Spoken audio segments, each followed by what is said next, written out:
그래야 행복한 정식기도 시간입니다. 우리 인생 전체에 대한 마스터 플랜이 서야 됩니다. 그건 내 인생 마스터 플랜은 내게 있는 게 아니에요. 내 걸음을 인도하신 분은 내 안에 계신 하나님의 성령님입니다. 그렇기 때문에 우리는 내 인생을 미리 알고 미리 소유하고 미리 누리고 가야 되는 거거든요. 그래서 하나님 이스라엘 백성에게 이런 명령을 내렸어요.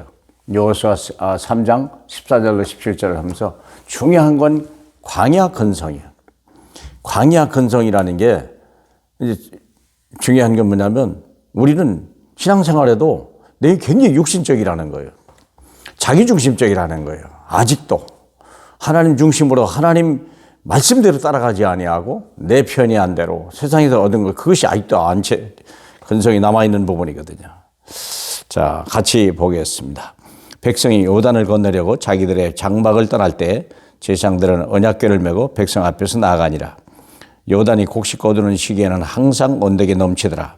궤를 맨 자들이 요단에 머물러 궤를 맨 제사장들이 발이 물가에 잠기자 곧 위에서부터 흘러내리던 물이 그쳐서 사르단에 가까운 매우 멀리 있는 아담 성읍 변두리에 일어나 한 곳에 쌓이고 아라바의 바다 여매로 향하여 흘러가는 물은 완전히 끊어지매 백성이 여리고 앞으로 바로 건널세 여호와의 언약궤를 맨 제사장들은 요단 가운데 마른 땅에 굳게 섰고 그 모든 백성이 요단을 건너기를 마칠 때까지 모든 이스라엘은 그 마른 땅으로 건너갔더라. 아멘. 지금 이 시간에 우리가 할 것은 광야 근성이에요. 광야 근성. 노예 근성이 있었듯이 광야 근성이 있어요.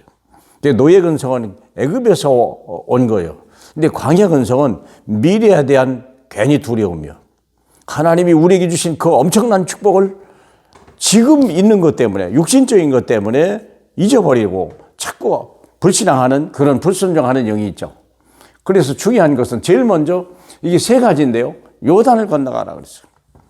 드디어 40년 동안 그들이 언약궤를 가지고 광야에서 40년 동안 예배에 성공하고 이미 죽은 출애굽의 세대는 다 죽고 광야에서 하나님의 만나를 머금은 세대가 자라날 때 하나님은 그들을 통해서 요단강을 건너가라 그랬어요. 홍해를 건넜던 것 같이 요단강을 건너가라. 그때 요단강은 홍수가 났다고 그랬어요. 그냥 건널 수 있는 게 아니에요. 그냥 뭐 수영을 잘한다고 건너갈 수 있는 상황이 아니에요. 이미 작은 강인데요. 그럼에도 불구하고 도저히 건너갈 수 없는 상황이에요. 그런데 이 강은 죽음을 넘어야 되는 거예요. 내가 죽으면 죽으리라. 내 생각, 내 계산, 나에 대한 염려, 미래에 대한 두려움이 완전히 없어야 돼요. 그래서 하나님이 이렇게 얘기하는 거예요.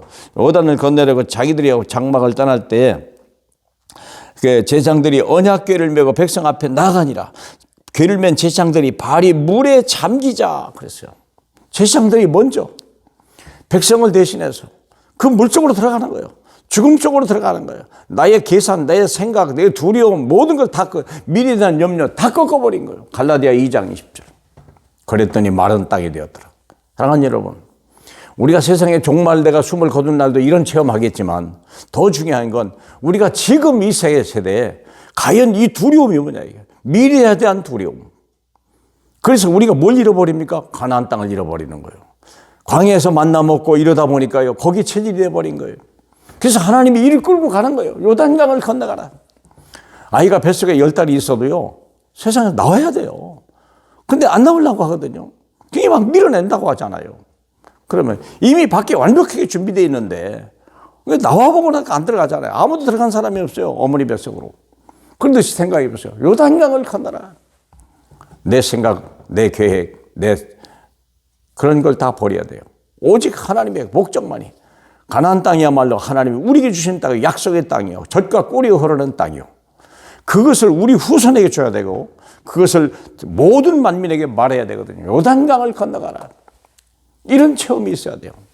죽는 줄 알았더니 살고 잃어버린 것 같은데 모든 걸 얻게 되는 그런 소요. 두 번째, 여리고 성을 무너뜨리라. 큰 적이 있어요.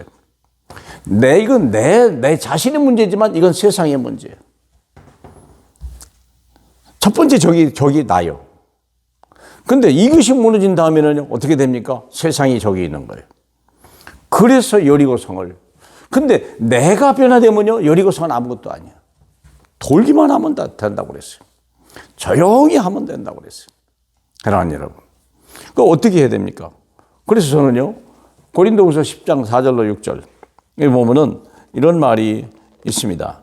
우리의 싸우는 무기는 육신에 속한 것이 아니요 오직 어떤 견고한 진도 무너뜨리는 하나님의 능력이라. 모든 이론을 무너뜨리며 하나님의 아는 것을 대적하여 높아진 것을 다 무너뜨리고 모든 생각을 사로잡아 그리스도에게 복종하게 하니. 이게 여리고성이요. 그리스도를 대적하는 모든 세력들, 그리스도를 부정하는 모든 세력들을 꺾어버릴 수 있는 것이 뭐냐? 육적 싸움이 아니야. 영적 싸움이죠. 뭐 어떤 견고한 진도 무너뜨리는 하나님의 능력, 예수 그리스도의 십자가의 부활의 능력. 그래서 너희 복종이 온전하게 될 때에 모든 복종하지 않는 것을 벌하려고 준비하는 중이다. 우리가 복종할 때 그 기준이 되는 거예요. 거기 기준치에 못 미치는 모든 사람은 재앙을 당하겠죠. 사랑하는 여러분. 여러분의 여리고성을 무너뜨리기 바랍니다. 여러분의 학업 중에, 여러분의 직장 중에, 여러분의 일 중에 여리고성이 있어요. 이거 하나 무너뜨리면 여기는 아무것도 아니야. 첫 번째가 시험이에요. 그래서 한번 시험해 보세요. 오직 말씀과 기도로 가능합니다. 그렇죠? 그리고 가나안 땅을 해봐라. 그래서 가나안 땅은 하나님이 우리에게 주신 영원한 땅이요. 밟으면 된다고 그랬어요. 동서남북을 바라보라 했어요. 저와 여러분이 세계복음화의 언약을 바라보시고 하나님의 성령의 인도를 밟아간다면 가나안 땅은, 우리의 가나안 땅은 이미 문이 열려 있고요. 우리를 환영할 것입니다. 우리와 우리의 자녀들이 만민 앞에 서고 세상 앞에 증인으로 서는 그날이 우리 앞에 있을 것입니다. 600명의 제자가 세워지는 그날 우리 앞에 펼쳐져 있습니다. 이미 다 준비되어 있습니다. 두려워하지 마시고 오직 말씀과 기도와 전도가 우리 삶의 모든 것이 되고 최우선이 될 때 하나님은 우리를 통하여 하나님의 영광을 보게 할 것입니다. 우리 하나님 아버지 감사합니다. 오늘 이 날이 바로 그 날이 되게 하셔서 우리 속에 있는 적이 무너지고 내 앞에 있는 여리고성이 무너지고 우리 하나님의 약속의 땅, 그 땅을 향하여 우리와 후손이 함께 달려가고 한 교회 중직자와 하나님 아버지 새신자가 함께 달려가는 가장 아름다운 교회, 아름다운 가문이 될 수 있도록 축복해 주옵소서. 예수님 이름으로 기도합나이다. 아멘.